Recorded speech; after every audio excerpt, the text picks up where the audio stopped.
కూడా ఉంది. నెక్స్ట్ ఇంకొక సారీ చూద్దాం. ఓకే, నెక్స్ట్ వన్ ఇది వచ్చేసి మనకి pure Jaipur Kota printed sari. Jaipur Kota printed sari. Okay, ఇక్కడ చూస్తున్నట్లయితే మనకి పళ్ళు పాటు బ్లూ కలర్ కాంబినేషన్ మిడిల్ లో తీసుకున్నారు. Cream and dark green colour black colour తో మనకి ఒక బంచెస్ లాగా ఫ్లవర్ డిజైన్. లైన్స్ వచ్చేసరికి blue cream parrot green dark green colour తో లైన్స్ టూ సైడ్స్ ఇచ్చారనమాట. అది మనకి పళ్ళు పాటు వస్తుంది. శారీ అంతా కూడా మనకి బాటిల్ గ్రీన్ కలర్ కాంబినేషన్, పైన బోర్డర్స్ వచ్చేసరికి వైట్ కలర్, కింద బ్లూ కలర్ ప్లెయిన్ బోర్డర్ ఇచ్చారు. ఈ బోర్డర్ టూ సైడ్స్ కూడా కంటిన్యూ అవుతుంది. మిడిల్ పార్ట్ అంతా కూడా మనకి ఏంటంటే ఈ బాటిల్ గ్రీన్ కలర్ మీద మనకి ఫ్లవర్ డిజైన్ తీసుకున్నారు. టోటల్ గా మనకి క్రీమ్ కలర్ మీద బ్లాక్ కలర్ లైన్స్ వచ్చేటట్లు లీవ్స్ కూడా మనకి అన్ని colours blue green multi colours తో ప్రింటెడ్ స్టైల్లో ఇచ్చారు.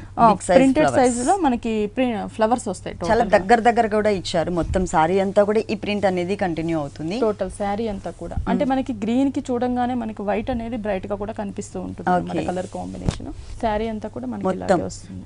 బ్లౌజ్ ఎలా ఇచ్చారు? దీనికి బ్లౌజ్ ప్రింటెడ్ వస్తుంది మనకి. అంటే same colour sari colour combination ఇచ్చిన ప్రింట్ అనేది ఏంటంటే మనకి ఫ్లవర్ ప్రింట్ ఇచ్చారనమాట. మనకి దీనిలో కలర్స్ ఉన్నాయండి? ఉంటాయండి, కలర్స్ కూడా మనకి అవైలబుల్ ఉంటాయి. కలర్స్ కూడా మనకి చాయిస్ ఉంది. ఈ సారీ కాస్ట్ ఇది వచ్చేసి మనకి 440 రూపీస్ పడుతుంది. చాలా రీజనబుల్ అమౌంట్ అండి. ఈ సారీ కాస్ట్ వచ్చేసి మనకి ఓన్లీ 440 రూపీస్ కి అవైలబుల్.